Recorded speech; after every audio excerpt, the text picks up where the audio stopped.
Hey guys, I keep seeing this recurring problem, people asking me for help, so in this video I'm going to help you cure your insecure or toxic friend, business partner, or family member. Alright, we're going to turn them into a rock star. I'm going to do it together. We all know somebody who hasn't moved out, hasn't grown up, hasn't accomplished anything. They don't want to listen to any advice, right? We all have a friend like that. They might be incredibly talented, loyal, beautiful person, very hard worker, all that, but they're holding on to this belief system that tells them that they won't ever succeed. They feel they've been disenfranchised by their parents, mentor, boss, or maybe something happened to them in the past, right? And they think that their gender, race, or religion could be holding them back. That sometimes is the case, but a lot of the time they've solidified and created this false truth, that they won't ever be able to climb a corporate ladder, the Hollywood ladder. They got failed relationships, failed projects, even lawsuits and arrests and all sorts of other terrible things. The storage facility lost their family heirlooms. Everything's falling apart. Oh my God. It's probably a family member of yours or a business partner, like I was saying. You've lent them money. You haven't been paid back in a very long time. You ended up having to block them on Facebook. They lashed out at you. You didn't lend them money fast enough, or you didn't give them a place to live, or you added one sentence that you thought was misspelled in your screenplay that you're both writing together, and they got very angry at you. The person is so fragile. In fact, this person is the only person in the world that gets angry at you at all, and even though they're not really involved in your life anywhere as much as you are, or your wife is, or your husband is, it's still drama central, right? They live with their parents, they can't hold down a real job. They got a court appearance. They need money urgently for a lawyer, and they're asking you to pay for it. We're not talking about a temporary downfall. We're talking about a recurring pattern of failure. So let me clarify. I'm not talking about all the people who work minimum wage, or somebody who makes offensive jokes all day, or someone who's an ex-con and down and out. There's a good reason for that. I'm talking about someone who won't take responsibility for the real reasons that they can't find success. So it's important for us to pinpoint this, crush it, make it happen, right? So there's great people who work minimum wage jobs, okay, of course. See, if you take responsibility, you're a great person no matter what. I'm talking about the people who spend their time in a constant victim mentality state. You know what I'm talking about. They come up with ridiculous reasons they aren't succeeding, such as they tried to produce a screenplay, as I was saying, but they couldn't get any traction because their mom wouldn't let them have the car to promote it, or they're not the right gender, or whatever, right? There's nothing you can do to help them unless you help them in the way I'm going to tell you right now. Whenever you're a leader, boss, CEO, or whatever, it's like you're in the running to be the most valuable player. Now, this is just the way it is.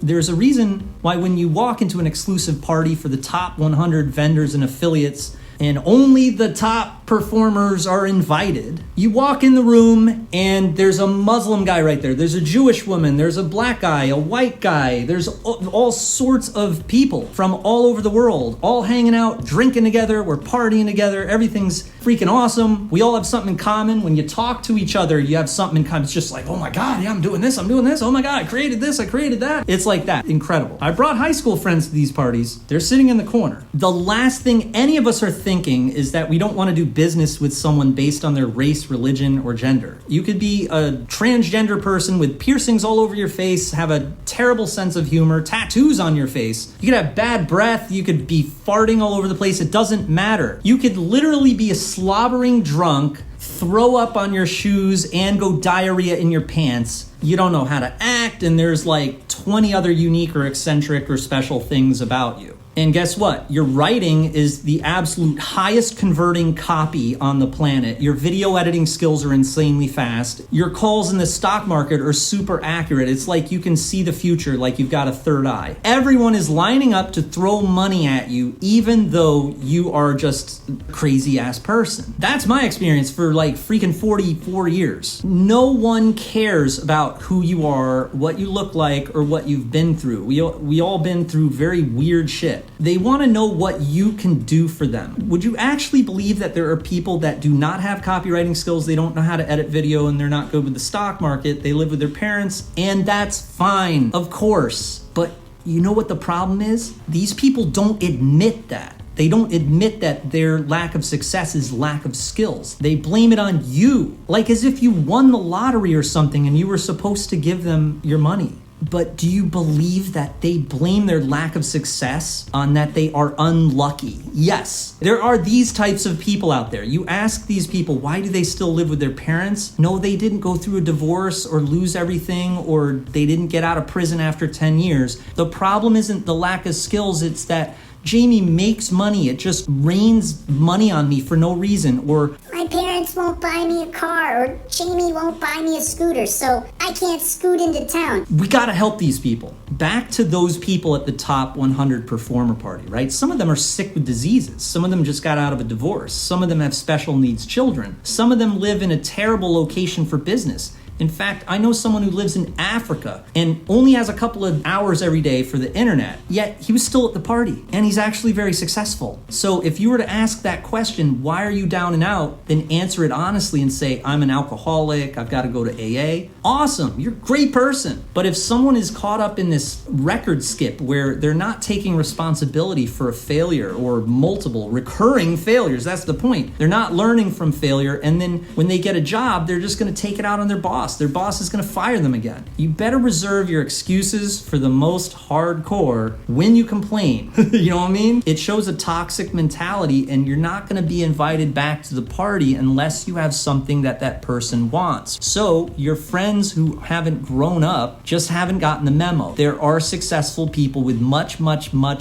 more difficult challenges, and they don't use their history as currency to get charity. And no, they weren't lucky. Making excuses and talking about how hard you will have it will actually sabotage your efforts to get hired. I'm trying to help when I say this. So if you have a friend or a family member or a partner, they just make excuses constantly. It's a burden on the family and sob story galore. The first rule is to tell them just to keep it to themselves. If one person starts using life problems as currency, then someone else does. And it turns into a miserable comparison over who has the worst life problems. Like in a job interview, they might even have to make a promise that they'll be able to do something in the future they've never done before. The person who is hiring is going to ask you, are you ready for this? It's a big promotion. I trust you in believing in you and giving you more responsibility than you're used to having. Are you sure you can handle this? That is how you get promoted. That is how you move up. Well, the people I'm talking about spend so much time talking about what they can't do or what they're not capable of doing, or they don't want to do something that they haven't done before. A million steps away from that.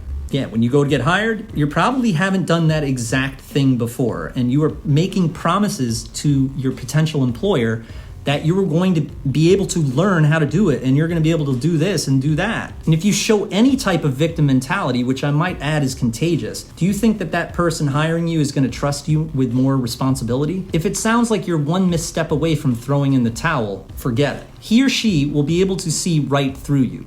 They can tell if you're keeping that chip on your shoulder. Previously, what kept you back is what has stopped you from doing this before, and you better have a good reason, like you were deployed overseas in the armed forces, or you raised 4 children. You haven't had a car, or you're born the wrong gender. Really bad answer. You deserve special treatment? Well, do you want to charge your customers more because you feel like you've had a hard time? Especially if you really haven't had a hard time. Maybe you did. You get my drift. You think someone was born with a silver spoon in their mouth? None of your business. Performance. It is possible that you have never experienced much of anything after you turned 16, which was 30 years ago. And that's the thing. We all go through stages in our lifetimes. Again, paraphrase this to your friend. I know it sounds like I'm talking to you, but I'm not. Whether or not that your friend graduated high school or maybe not, had your first child, got married, got divorced, got sick, got cancer, ask one of these people what they've been through. A lot of the time, there's not much of anything. It's, oh, there's no one ever gave me a shot. I don't make as much money as other people. Yeah, I wonder why. So would be best to straight up let them know, oh, you think that rock is heavy? It's actually not heavy. It's a pebble.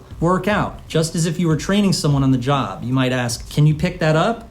And they say, no, I can't pick that up myself. It's too heavy. Well, you're going to have to. You tell them that. Other people that work here are picking that up all day. You were expected to perform like other people, just as good as other people, and that goes for being able to solve complex problems. Produce results faster than your competition and can provide more accurate information than your competition.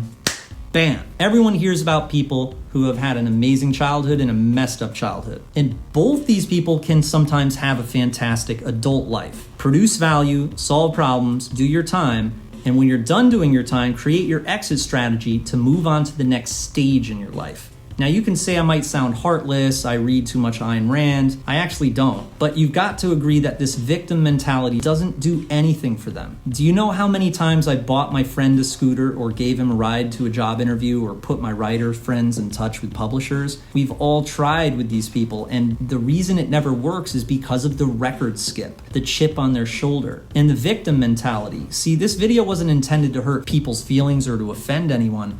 It really just needs to be said and could possibly help somebody. And I actually did buy my friend a scooter. Nothing happened. That was actually a true story. And the person I'm talking about, he's a great guy. This is not a bad person I'm talking about. The only thing wrong is the victim mentality. It's dishonest and unhealthy. He was a great friend of mine, and I can't hang around him because of this. It's really sad. It's dishonest and unhealthy. There doesn't have to be a fundamental disagreement between you and your insecure friend. Simply let that person know that currency is value and performance. Victim mentality brings bad karma, bad luck, and it's not currency. You know those days when everything goes wrong, when it rains, it pours? A lot of the time, this type of mentality brings that on. You're not choosing to put yourself up for sale like an auction or let the highest bidder dictate your worth. You're just asking for charity, and that's what I mean by insecure. You can also mention this to them. You know the street musicians at this side of the subway that play really great music and you can give them a tip a lot of the time in a jar? I used to do that. We actually made more money doing that than I did working in the music store for commission and salary. You better play really good music. The better music you play and the larger crowd that you build from that, the more money you get in the jar. Tell them that. Don't know how to play guitar? Learn. And check out onlinegoldmine.com and grab some awesome free reports and information. This is Jamie Lewis. Good night.